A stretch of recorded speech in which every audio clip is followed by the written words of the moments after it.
ഈ ഉപവാസത്തിൻ്റെ 3-ാം ദിവസം നമുക്ക് ഒന്നിച്ചു കൂടിരുവാനും ദൈവത്തെ ആരാധിപ്പാനും ദൈവം ഒരുക്കി തന്ന സാവകാശത്തെ ഓർത്ത് നമുക്ക് ചേർന്ന് ശക്തിയോടെ കർത്താവിനെ സ്തുതിക്കാം. കർത്താവ് അനുകൂലമെങ്കിൽ പ്രതികൂലമായ ഒരു ശക്തിക്ക് നിൽക്കുവാൻ കഴിയില്ല. കർത്താവിൽ ഞാൻ ആരാണെന്നുള്ള തിരിച്ചറിവ് എൻ്റെ അകത്തുണ്ടായാൽ ഈ ലോകത്തിൻ്റെ ഒരു ചലനങ്ങൾക്ക് എന്നെ തിരിക്കാൻ പറ്റുന്നു, എന്നെ തകർക്കാൻ പറ്റുന്നു. നമുക്ക് പ്രാരംഭമായി അപ്പോസ്തലനായ പൗലോസ് റോമാ സഭയ്ക്ക് എഴുതിയ ലേഖനം 3-ാം അധ്യായം അതിൻ്റെ 20-21 വാക്യങ്ങൾ നമുക്കൊന്ന് വായിക്കാം. റോമൻസ് 3-ന്റെ 20-21 വാക്യം.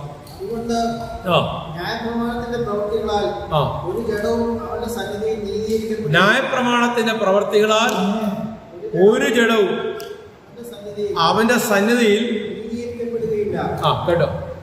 അപ്പൊ നീതീകരണം ന്യായപ്രമാണത്തിലൂടെ സാധ്യമല്ല. വായിച്ചു.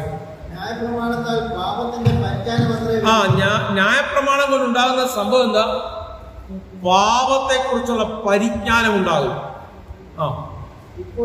ഇപ്പോഴോ ദൈവത്തിന്റെ നീതി വിശ്വസിക്കുന്ന എല്ലാവർക്കും യേശുക്രിസ്തുവിങ്കലെ വിശ്വാസത്താലുള്ള ദൈവനീതി തന്നെ ന്യായപ്രമാണം കൂടാതെ വെളിപ്പെട്ടു വന്നിരിക്കുന്നു. ദൈവത്തിന്റെ ശക്തി, ദൈവത്തിന്റെ നീതി, വീണ്ടെടുപ്പ് ഇവ യേശുക്രിസ്തുവിലൂടെ സാധിക്കുന്നു. എപ്പോൾ? ഇപ്പോഴോ. അങ്ങനെ ആ വാക്യം തുടങ്ങുന്നത് 21 അല്ലേ? ഇപ്പോഴോ നിന്റെ രോഗം അതിസങ്കീർണമാണെങ്കിൽ ഇപ്പോൾ നീ യേശുവിന്റെ സന്നിധിയിൽ നിന്നെ സമർപ്പിച്ചാൽ നിന്റെ ബന്ധനം അഴിയും. നീ നേരിടുന്ന പ്രശ്നം എത്ര വലുതാണെങ്കിൽ ഇപ്പോൾ, ഇന്നലത്തെ കാര്യമല്ല ഞാൻ പറയുന്നത്, ഇതുവരെയുള്ള കാര്യമല്ല ഞാൻ പറയുന്നത്, ഇപ്പോൾ റൈറ്റ് നൗ, ഈ നിമിഷം നിങ്ങൾ യേശുവിന്റെ സന്നിധിയിൽ സമർപ്പിച്ചാൽ നിന്റെ സ്ഥിതി മാറും. വീണ്ടെടുപ്പും രക്ഷയും വിടുതലും യേശുവിലൂടെ സാധ്യമാവെന്ന് പറയുമ്പോൾ നിന്റെ ദേഹം, ദേഹി, ആത്മാവിന്റെ മേലുള്ള സ്വസ്ഥതയുണ്ടാകും. ആ ദേഹം, ദേഹി, ആത്മാവിന്റെ മേലുള്ള സ്വസ്ഥത നശിപ്പിക്കുന്ന എന്തെല്ലാം ഘടകങ്ങളുണ്ടോ അതെല്ലാം യേശുക്രിസ്തു മുഖാന്തരം വിശ്വാസത്തിലൂടെ നിങ്ങളുടെ ജീവിതത്തിൽ എന്ത് ചെയ്യുന്നു? മാറുന്നു, മാറ്റമുണ്ടാകും. ആര് മുഖാന്തരം മാറുന്നു? യേശുക്രിസ്തു മുഖാന്തരം മാറുന്നു. എപ്പോൾ മാറുന്നു? നീ വിശ്വസിക്കുന്ന ആ സമയത്ത്. അപ്പൊ ഓൾറെഡി അത് നമ്മുടെ മേൽ അസൈൻ ചെയ്തിരിക്കുന്നതാണ്. ഞാൻ വിശ്വാസത്താൽ ഏറ്റെടുക്കുമ്പോഴാണ് അത് പ്രായോഗിക മണ്ഡലത്തിൽ വരുന്നത്. ഓൾറെഡി എന്റെ മേൽ ദൈവം നന്മ തന്നെ കൽപ്പിച്ചിരിക്കുകയാണ്. നല്ലതേ വരികയുള്ളൂ. എനിക്ക് ദോഷം വരാനല്ല എന്റെ കർത്താവ് കാൽവരി കൊലക്കളത്തിൽ യാഗമായി തീർന്നത്. അപ്പോൾ നല്ലത് വരണമെങ്കിൽ നല്ലതിനെ കുറിച്ചുള്ള പരിജ്ഞാനം എന്റെ അകത്തുണ്ടാകണം.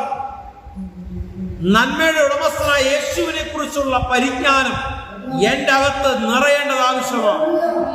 നമുക്ക് റോമൻസിന്റെ 8-ാം അധ്യായം അതിന്റെ 28 മുതൽ 31 വരെയുള്ള വാക്യങ്ങൾ വായിക്കും. റോമൻസ് 8-ന്റെ 28 മുതലുള്ള വാക്യങ്ങൾ വായിച്ചാണ്. എന്തായിരിക്കുന്നത്? നിർണയപ്രകാരം വിളിക്കപ്പെട്ടവർക്ക്.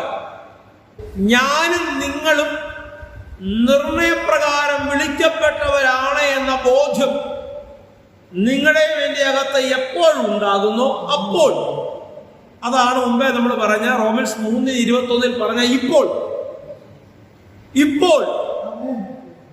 എപ്പോൾ? ഈ പരിജ്ഞാനം നിന്റെ അകത്ത് ബലപ്പെടുന്ന സാഹചര്യത്തിൽ ഹല്ലേലൂയ, അവിടെ ചോദിക്കുന്നതിനും നനയ്ക്കുന്നതിനും അത്യന്തപരമായത് വെളിപ്പെടുക തന്നെ ചെയ്യും. എപ്പോൾ? ഞാൻ മുന്നമേ തിരഞ്ഞെടുക്കപ്പെട്ടവനാണ്. എപ്പോൾ ഈ മുന്നമേ? ലോക സ്ഥാപനത്തിന് മുന്നമേ എന്റെ ദൈവം എന്നെ കണ്ടതാണ്. അതാണ് നമ്മള് മെസ്സേജ് പറയുന്നതിന് മുന്നേ ഞാൻ സ്വീറ്റ് പാസ്റ്ററെ നിർത്തി കാണിച്ചത്. പത്രോസിനെ യേശു എന്ത് ചെയ്തു? പേർ ചൊല്ലി വിളിച്ച് വേർതിരിച്ചു. പക്ഷെ എന്നിട്ടും പത്രോസ് എന്ത് ചെയ്തു? തള്ളിപ്പറഞ്ഞു. പത്രോസ് എന്ത് ചെയ്തു? യേശു ക്രിസ്തു ഉയർത്തെഴുന്നേറ്റു എന്ന് അറിഞ്ഞിട്ടും തന്റെ ജീവന കാര്യങ്ങളിലേക്ക് അവൻ തിരിഞ്ഞു. തന്റെ കൂടിയിരുന്നവരെ കൂടെ ആ മാർഗത്തിലേക്ക് അവൻ തിരിച്ചു. പക്ഷെ യേശു അവന്റെ പുറേന് ചെന്നു. ഒരു പദ്ധതി നിന്റെ മേലിട്ടവൻ നിന്നെ തള്ളിക്കളയും. യേശുവാണ് തന്റെ മുമ്പിൽ നിൽക്കുന്നതെന്ന് താൻ തിരിച്ചറിഞ്ഞപ്പോൾ അവന്റെ ഉള്ളം ഭാവബോധം കൊണ്ട് ഭാരം കൊണ്ട് നിറഞ്ഞു. ഹല്ലേലൂയ! തന്റെ അരുമനാഥൻ തന്നെ തേടി വന്നിരിക്കുന്നു എന്നുള്ള തിരിച്ചറിവുണ്ടായപ്പോൾ അവന്റെ ജീവിതത്തിൽ ഒരു മാറ്റം സംഭവിച്ചു. ഹല്ലേലൂയ! അപ്പം മുന്നമേ തിരഞ്ഞെടുക്കപ്പെട്ടു. ഈ മുന്നമേ തിരഞ്ഞെടുക്കപ്പെട്ടതാണെങ്കിൽ അത് മുഖാന്തരമുള്ള സകല നന്മകളും എന്നിൽ വെളിപ്പെടേണ്ടതല്ലേ? അപ്പൊ എന്തുകൊണ്ട് വെളിപ്പെടാതിരിക്കുന്നു? എന്തുകൊണ്ട് ദൈവിക പദ്ധതികൾ പൂർണ്ണമായി എന്നിലൂടെ കാണുന്നില്ല? എന്താ ഇതിന് കാരണം? എന്നെക്കുറിച്ചുള്ള തെരഞ്ഞെടുപ്പ് എന്താണെന്നും എന്നെക്കുറിച്ചുള്ള വിളി എന്താണെന്നും ഞാൻ തിരിച്ചറിയുന്നില്ല. എൻ്റെ ഐഡന്റിറ്റി, ആ ഐഡന്റിറ്റി ഞാൻ റിയലൈസ് ചെയ്യുമ്പോഴാണ്, എനിക്ക് അതിനെക്കുറിച്ചുള്ള ബോധ്യം ഉണ്ടാകുമ്പോഴാണ്, എൻ്റെ ദൈവം എന്തിനാണ് ഈ ഭൂമിയിൽ എന്നെ ആക്കി വെച്ചിരിക്കുന്നുള്ള പദ്ധതി, ആ പദ്ധതിയെക്കുറിച്ചുള്ള അവബോധം എൻ്റെ ഉള്ളിൽ ഉണ്ടാകുമ്പോഴാണ് ഇത് പ്രായോഗിക മണ്ഡലത്തിൽ വെളിപ്പെടുന്നത്. ഹല്ലേലൂയ! ഒന്നിനൊന്ന് വായിച്ചാട്ട് വേഗം വായിക്കാം. നിർണയപ്രകാരം വിളിക്കപ്പെട്ടവർക്ക് സകലവും നന്മയ്ക്കായി, സകലവും നന്മയ്ക്കായി കൂടി വ്യാപരിക്കുന്നു.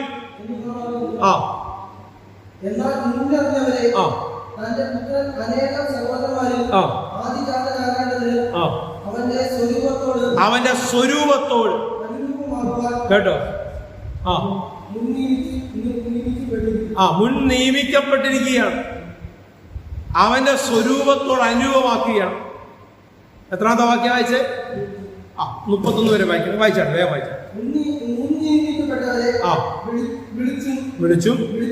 വിളിച്ചവരെ നീതീകരിച്ചും നീതീകരിച്ചവരെ തേജസ്കരിച്ചും. It's a process. ഇതൊരു പ്രോസസ്സാണ്. ഈ പ്രക്രിയ എന്റെ ജീവിതത്തിൽ നടക്കുന്നത് എപ്പോഴാ? എന്റെ ഐഡന്റിറ്റി ഞാൻ തിരിച്ചറിഞ്ഞപ്പോഴാണ്. മനസ്സിലാക്കി കർത്താവിനെ സൂചിച്ചാണ്. ആ വാക്യം പൂർണ്ണമായും വായിച്ചാണ്.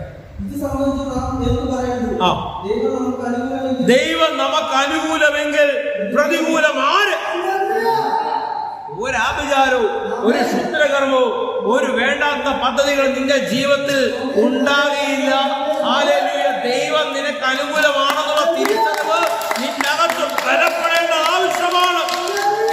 നമ്മുടെ പ്രാർത്ഥനകളിലെയും കൂട്ടായ്മകളെല്ലാം ലക്ഷ്യം അത് തന്നെയാണ്. ഹല്ലേലൂയ! എന്റെ കർത്താവ് എനിക്ക് അനുകൂലമാണ്. അങ്ങനെ പറയണമെങ്കിൽ ഞാൻ ആരാന്ന് ഞാൻ ആദ്യം അറിയണം. അച്ഛനും അമ്മയ്ക്കും ഉണ്ടായ ഒരു മകൻ, എന്നാൽ അതിനപ്പുറത്ത് ഞാൻ ചിലതാണ്. ലോക സ്ഥാപനത്തിന് മുന്നമേ എന്നെ പേർ ചൊല്ലി വിളിച്ച ഒരുവരുണ്ട്. എന്റെ അപ്പൻ എനിക്കൊരു പേരിടുന്ന കാര്യം എന്റെ അമ്മയോട് ചെവിയിൽ പറയുന്നതിന് മുന്നമേ എന്നെ പേർ ചൊല്ലി വിളിച്ച ഒരുവനുണ്ട്. ഹല്ലേലൂയ! എനിക്ക് എന്നെ പേർ ചൊല്ലി വിളിച്ചവനെ കുറിച്ചുള്ള ബോധ്യമുണ്ടെന്ന് പറയുമ്പോൾ സകലതും നന്മയ്ക്കായി കൂടി വ്യാപിക്കും. 1 പത്രോസ് 2:9, 1 പത്രോസ് 2-ാം അധ്യായം 9-ാം വാക്യം. നിങ്ങളോ അന്ധകാരത്തിൽ നിന്ന്, എവിടെ നിന്നാണ്? അന്ധകാരത്തിൽ നിന്ന്, ദുഷ്ടന്റെ ആധിപത്യത്തിൽ നിന്ന്, അന്ധകാരത്തിൽ നിന്ന് തന്റെ അത്ഭുത പ്രകാശത്തിലേക്ക് നിങ്ങളെ വിളിച്ചവന്റെ സൽഗുണങ്ങളെ ഘോഷിക്കുവാൻ തക്കവണ്ണം തിരഞ്ഞെടുക്കപ്പെട്ട ഒരു ജാതിയും രാജകീയ പുരോഹിത വർഗം, കേട്ടോ, വിശുദ്ധ വംശവും സ്വന്തം ജനവുമാകുന്നു. എന്റെ ഐഡന്റിറ്റി ഞാൻ തിരിച്ചറിയുക. ഞാൻ ആരാ? തെരഞ്ഞെടുക്കപ്പെട്ടവനാണ്. തെരഞ്ഞെടുക്കപ്പെട്ടവനാണ്. ഹല്ലേലൂയ. സ്വന്തം ജനമാണ്, വിശുദ്ധ വംശമാണ്, രാജകീയ പുരോഹിത വർഗമാണ്. ഹല്ലേലൂയ. സ്തോത്രം. യോഹന്നാൻ 15:16. യോഹന്നാൻ 15:16 വായിച്ചാണ്. യോഹന്നാൻ 15:16. നിങ്ങൾ എന്നെ തിരഞ്ഞെടുത്തു എന്നല്ല, ഞാൻ നിങ്ങളെ തിരഞ്ഞെടുത്തു. നിങ്ങൾ പോയി എന്നെ തിരഞ്ഞെടുത്തത്. ഇതാണ് അപ്പോസ്തോലിക് പർപ്പസ്, അല്ല അപ്പോസ്തോലിക് മിഷൻ. ഹല്ലേലൂയ. അയക്കപ്പെട്ടവൻ എന്തിനയക്കപ്പെട്ടു? നിങ്ങൾ പോയി നല്ല ഫലം കായ്ക്കേണ്ടതിന്. നിങ്ങൾ പോയി ഫലം കായ്ക്കേണ്ടതിന്, നിങ്ങളുടെ ഫലം നിലനിൽക്കേണ്ടതിന്. ഫലം കായ്ച്ചിട്ട് വല്ല കാര്യമുണ്ടോ? നിലനിന്നില്ലെങ്കിൽ വല്ല പ്രയോജനമുണ്ടോ? ആ ഫലം നിലനിൽക്കേണ്ടതിന് നിങ്ങളെ നിങ്ങൾ എന്റെ നാമത്തിൽ പിതാവിനോട് അപേക്ഷിക്കുന്നതൊക്കെ അവൻ നിങ്ങൾക്ക് ചെയ്തു തരും. അപ്പൊ കാര്യങ്ങളൊക്കെ പ്രോപ്പറായി ഇപ്പൊ റൺ ചെയ്യും. എന്താ കാര്യം? ഞാൻ എന്നെ ഐഡന്റിറ്റി തിരിച്ചറിഞ്ഞു. ഞാൻ ഒരു സമയത്ത് ഇനിയ പ്രശ്നങ്ങൾ വന്നപ്പോൾ, ഇനിയ വിഷയങ്ങൾ വന്നപ്പോൾ യേശുവെ എന്ന് വിളിച്ചു. ഞാൻ അവനെ തേടി ഇറങ്ങി, ഞാൻ നിലവിളിച്ചു, ഞാൻ മുട്ടുമേൽ നിന്നു, ഞാൻ കരഞ്ഞു. അവൻ എന്നിലേക്ക് ഇറങ്ങി വന്നു. അതല്ല കറക്റ്റായ വസ്തുത. എന്നെ ഒരുവൻ അവന്റെ സന്നിധിയിലേക്ക് ചേർത്ത് പിടിച്ചു. ഞാൻ പിടിച്ചതല്ല, കർത്താവ് പിടിച്ചു. നിങ്ങൾ എന്നെ തിരഞ്ഞെടുത്തതല്ല, ഞാൻ നിങ്ങളെ തിരഞ്ഞെടുത്തു.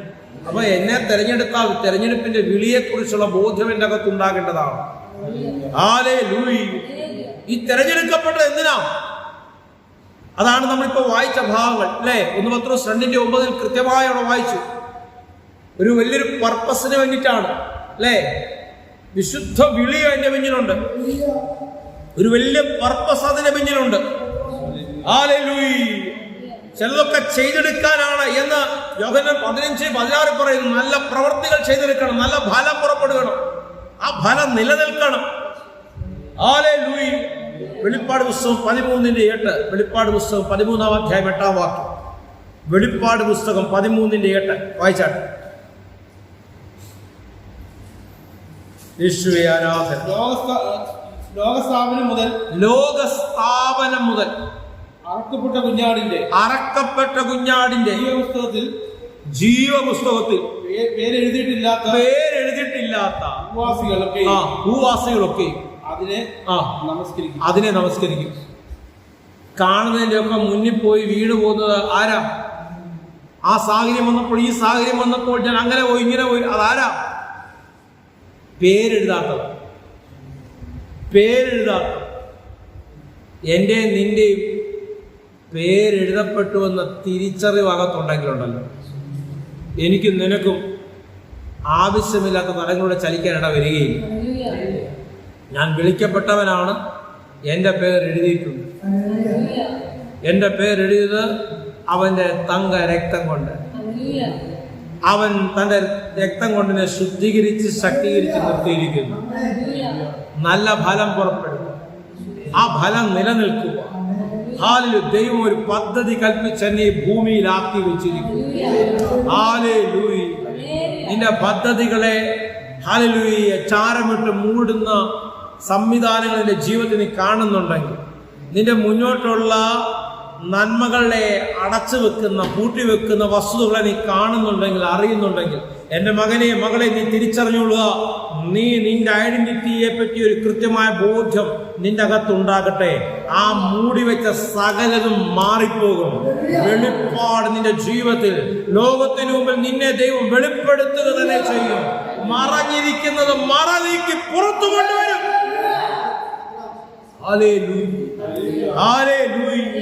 ദുഷ്ടം കെട്ടുന്ന കെട്ടുകളെ പൊട്ടിക്കുന്ന ദൈവകൃപയുടെ വ്യാപാരം ഇന്ന് പകൽക്കാലം വെളിപ്പെടുകയാണ്. ഹല്ലേലൂയ. നീ തെറ്റിയൊഴിഞ്ഞ് വഴുതി മാറി സഞ്ചരിക്കുമ്പോഴും ഹല്ലേലൂയ നിന്റെ പദ്ധതികളെ കുറിച്ചുള്ള, നിന്റെ വിളിയും വീണ്ടെടുപ്പിനെ കുറിച്ചുള്ള ബോധ്യം നീ ഇല്ലാതെ വേറെ വഴികളിലൂടെ ചലിക്കുമ്പോഴും തെരഞ്ഞെടുത്ത് ഒരുവൻ നിന്റെ പുറകിൽ വരികയാണ്. മകനെ, മകളെ, എന്റെ ശബ്ദം കേട്ട്, നീ എന്റെ ശബ്ദം കേട്ട് ഹൃദയവാതിൽ തുറന്ന ഞാൻ നിന്റെ കൂടെയും നീ എന്റെ കൂടെയും നാം താഴെ കഴിക്കും. ചിലത് നടക്കട്ടെ, ചിലത് നടക്കട്ടെ, ചില വാതിലുകൾ തുറക്കട്ടെ, ചില മത്സരങ്ങൾ തുറക്കട്ടെ. ആ വിചാരങ്ങൾ യേശുവിന്റെ നാമത്തിൽ നിർവീര്യമായി മാറട്ടെ. നിനക്ക് നേരെ ഉയർത്തി വിടുന്ന സകലതിനെയും തിരിച്ച് തിരിച്ച് നീ അയക്കുക. എവിടെ നിന്ന് വന്നോ അവിടേക്ക് അത് മടങ്ങിപ്പോവുകയാണ്.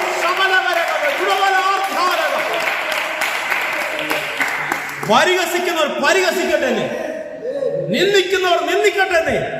ഇതും കൊണ്ടിറങ്ങിയാൽ കഷ്ണങ്ങളാക്കുമെന്ന് വിളിച്ചു പറഞ്ഞാൽ വിളിച്ചു തിരിച്ചു പറഞ്ഞാൽ ആ കഷ്ണങ്ങൾ ഒന്നിച്ചു ചേർന്ന് വിളിച്ചു പറയും, യേശുവിന്റെ രാജാവ്, യേശുവിന്റെ തമ്പുരാൻ, എനിക്ക് വീണ്ടും ജനം തന്നതിന്റെ വീണ്ടെടുപ്പിലൂടെ ഹല്ലേലൂയ വലിയ പദ്ധതിക്ക് വേണ്ടി വിളിച്ചു വേർതിരിച്ച എന്റെ ദൈവത്തെ, ഹല്ലേലൂയ, വാഴ്ചകൾക്കോ അധികാരങ്ങൾക്കോ ദുഷ്ടാത്മ ശക്തികളോ അതിനെന്നെ വേർതിരിക്കാൻ കഴിയില്ല. എന്റെ അപ്പയോടുള്ള സ്നേഹത്തിൽ നിന്ന് ഹല്ലേലൂയ ലോകത്തിലെ ഒരു ശക്തിക്ക് എന്നെ വേർപെടുത്തുവാൻ കഴിയില്ല. ഒരു ശക്തിക്ക് എന്നെ വേർപെടുത്താൻ കഴിയില്ല. ഒരു ശക്തിക്ക് എത്ര വലുതായിക്കോട്ടെ. അത് ഭയങ്കര ശക്തമായിട്ടുള്ള അതിന്റെ പിന്നിൽ സംഘടിത ബലമുണ്ട്. നിന്റെ കൂടെ ആരുണ്ട്? ആരും വേണ്ട. ഒറ്റ വാക്കുകൊണ്ട് എല്ലാത്തിനെയും ഉണ്ടാക്കിയ ദൈവം നിന്റെ കൂടെ ഉണ്ടോ? അവനിട്ട് വെച്ചിട്ടുണ്ട്. വെച്ചവരെന്നൊക്കെ പറയുന്ന ആര് വേണേലും പറഞ്ഞോട്ടെ, എന്ത് വേണേലും പറഞ്ഞോട്ടെന്നേ, നിന്നെ തീർത്തത് പറഞ്ഞോട്ടെന്നേ. എന്റെ അപ്പയെ അറിയാതെ എന്റെ ശരീരത്തിലെ ഒരു രോമം പൊഴിഞ്ഞ് താഴെ വീഴത്തി. ഈ ബോധ്യം നിങ്ങളുടെ അകത്തുണ്ടാകും.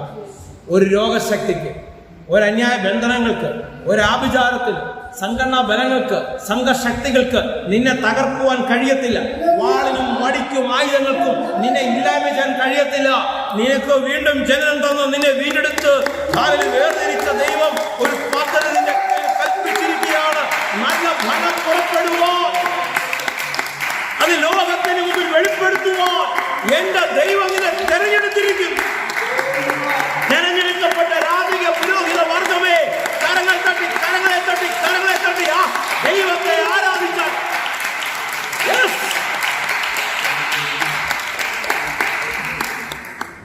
വലിയ വിടുതലുകൾ അയക്കപ്പെട്ടതിനെ ഓർത്ത്, വലിയ മാറ്റങ്ങൾ ഉണ്ടായതിനെ ഓർത്ത്,